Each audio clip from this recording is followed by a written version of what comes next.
I'm Allison Harrison. I am the CEO of ALH Law Group. We are an estate planning, probate, and business litigation firm based in Columbus, but with locations in Ohio and in Minnesota. I've been practicing for 15 years this year. I've had my own firm for 11 in November.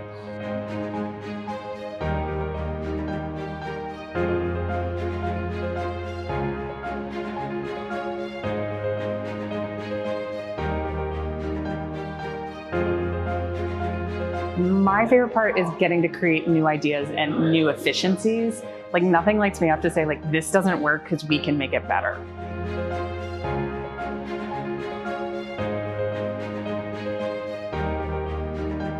I feel like I love my clients because they're real people.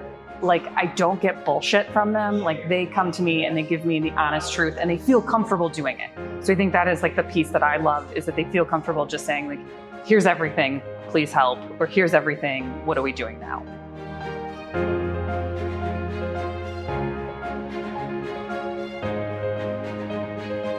Right now it's doing name and gender marker changes. That thing lights me up. I get to give someone a gift of a fresh, clean slate, or giving them their identity. And that is incredibly rewarding. I had one woman who just wanted a different name. She'd gotten divorced and all she wanted was her own name. She wasn't anyone's. She didn't want her maiden name. She didn't want an ex-husband's name. She wanted her name. And that was incredibly cool.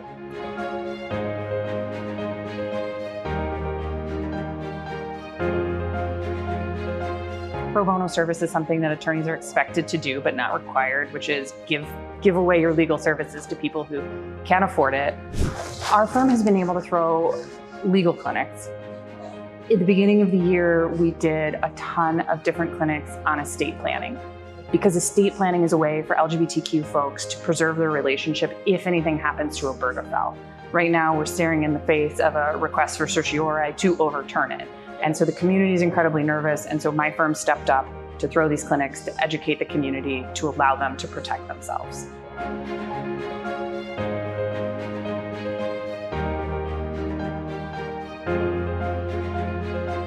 It depends, but the one that I got to participate in that is so stuck in my head was in January. It was in person. There was a slew of volunteers. I think we had 10 attorneys, and we had the entire clerk of court show up. And so we had 200 people who showed up to get their name and or gender marker change. They got to sit down with attorneys, fill out the paperwork, and then walk 5 feet to the clerk of courts to process it. And so, like, that was amazing. I have never felt so incredibly proud of the profession I'm in than I did that day. Zach, there's literally nothing like it. People were in line outside in Ohio in January for an hour or two waiting to get in. The best part is, too, we had some nonprofits step up to pay court costs. If folks couldn't afford it, they could go get a waiver and someone else would pay their court costs so that they could get the documents to show who they are.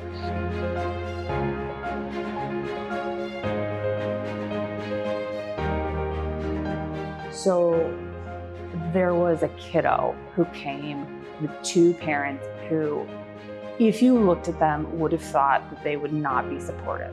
Just like a sheer judgment, you'd be like, nope.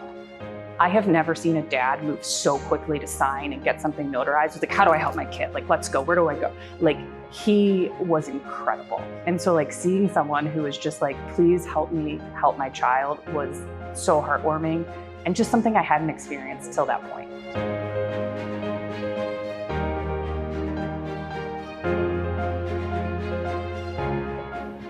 To me, it gives me hope about the legal community. We still value this. We still understand that this is a meaningful thing.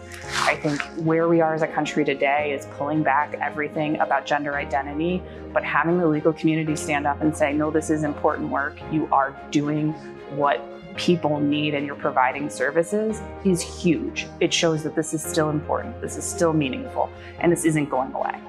Honestly, it gave me a shot of energy to just keep going, to find ways to help more people. I'm already trying to figure out, how do I automate this and make it a self-service tool so folks don't have to wait for a clinic? They can do it on their own, and they can do it with confidence that it's done right.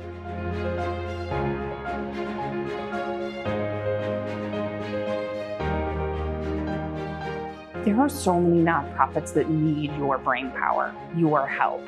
Whether it's a church that needs help renegotiating a lease, or it's a community center for immigrants that needs help to provide education.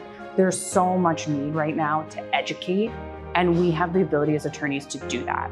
And it's a time when you get to do something that people are happy to receive it. So much of attorney work is adversarial and people are grumpy. Pro bono stuff is where people are like, thank you, thank you. They're excited to have your information. And so for so many reasons, just ask. If you ask, the work will appear.